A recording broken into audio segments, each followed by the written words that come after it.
Hi, it's Steve. Today we'd like to show you how to change the door lock assembly on your front load washer. The door lock assembly on this particular washer uses a dual solenoid for both lock and unlock functions. It has a door switch as well as a combination light switch. It's complete with the light bulb, and it also has a spin enable switch. It's a really easy job to change this part. Let me show you how we do it. Now before we begin this repair, the first thing we'll need to do is to disconnect power to the appliance. So simply pull it far enough forward that you can unplug it. Now next we'll need to lift the main top to access those components. So we'll first of all open up the detergent door, and we're going to remove 4 Phillips screws that secure that bezel.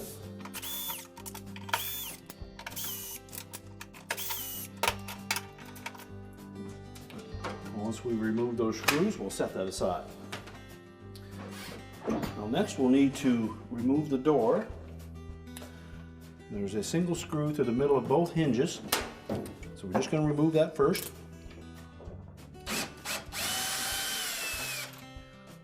And the hinges are styled so that the door will stay in place even with the screws removed.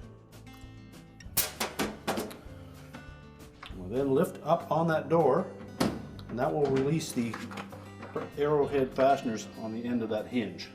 And we can set that aside.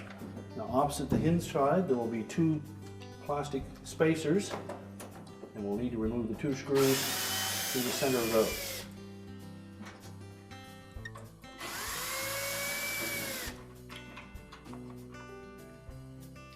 And take note that the screws that go through the spacers are different than the ones for the hinge. The hinge screws are a beveled head screw. Now next we'll need to remove the front panel. We're just going to grasp the top on both sides of that front panel.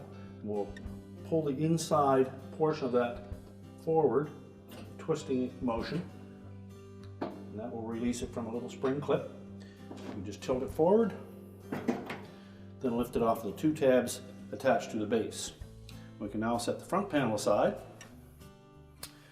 Now next we'll need to raise the main top, and it's held in place with a hook on either side here. There's a screw that goes up through the top, and we'll need to remove those. Now the screw is a 5/16 hex head.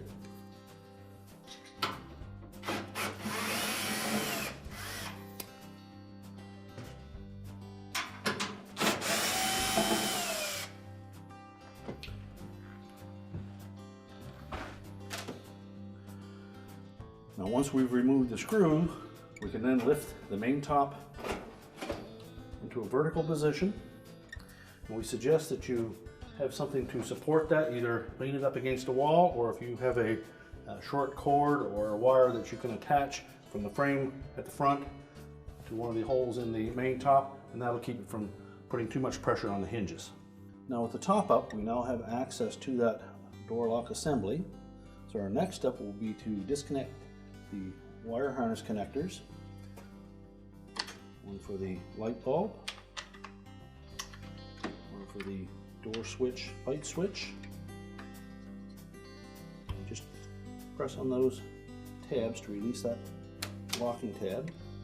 Disconnect the one for the lock or spin enable switch, and one for the solenoid. Once we have all of those disconnected, also note that there's a little nylon cord that runs over to the left here, and it goes through a little notch on that housing for the soap bottles. We're just going to pull that out of there, and then we'll remove the 2 5/16 screws that secure that to the mounting bracket.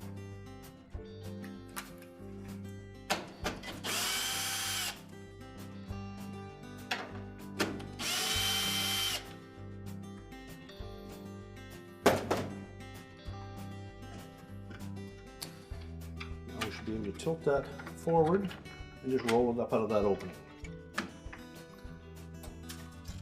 We can then discard the old door lock assembly.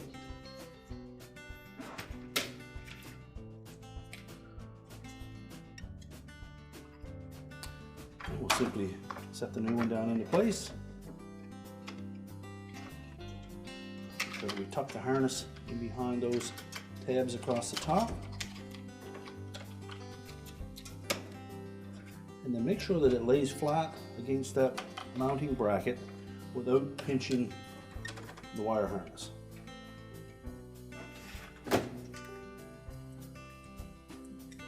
Reinstall the screws.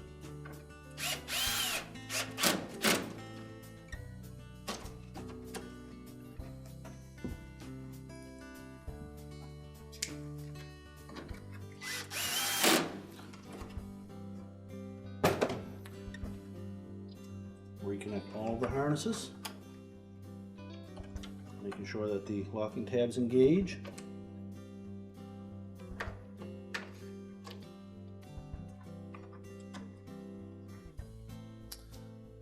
And then we're going to rethread that nylon cord, which is actually the emergency release for the door lock. Should it fail, you can open the soap box, access that, and pull it to manually unlock the door. So we'll tuck it under that harness, load over the top of that rim, and then just loop it back through that hole.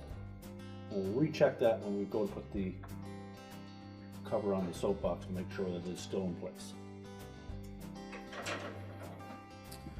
And now we can put the main top down. So next we'll just remove that temporary support that we had for the main top.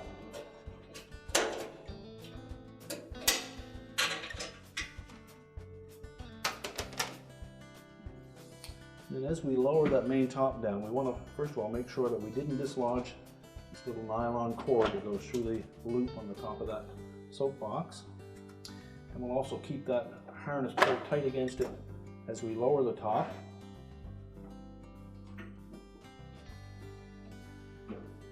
And then everything should lay flush across the top, and then put the 2 screws up through into the main top to secure it.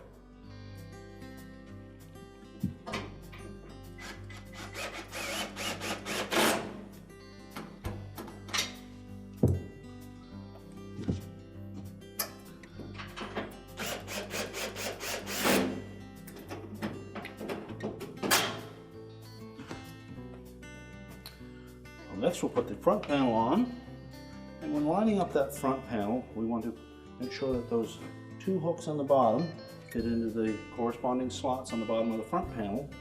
And as we tilt that front panel into the washer, you'll note that there are 2 little rectangular slots up close to the top, and they will fit over this little spring clip on either side. So you may need to flex those to get them to fit on there.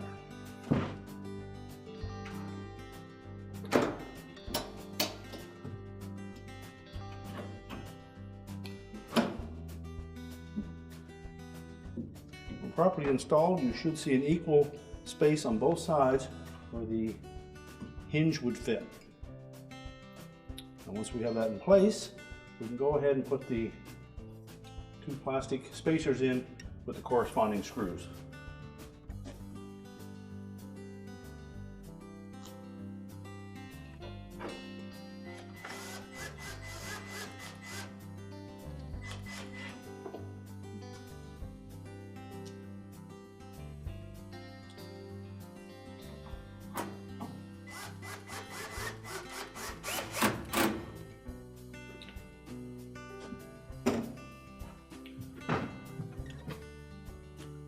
Next we'll install the door.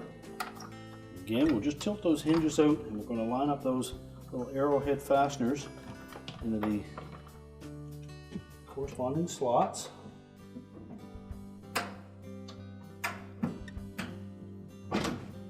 Just make sure they're in all the way, and as they drop down they'll hook onto that frame in behind,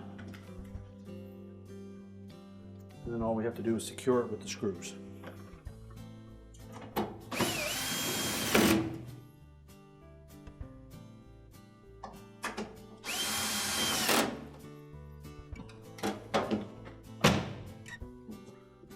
Next we'll put the bezel back on the soap box.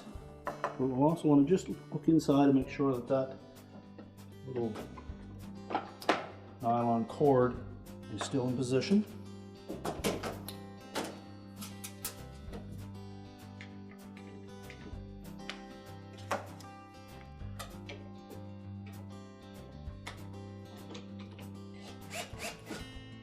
have better luck putting the rear screws in first, not tend to pull that inner soapbox up flush to the bottom of the bezel. And then you can install the front ones.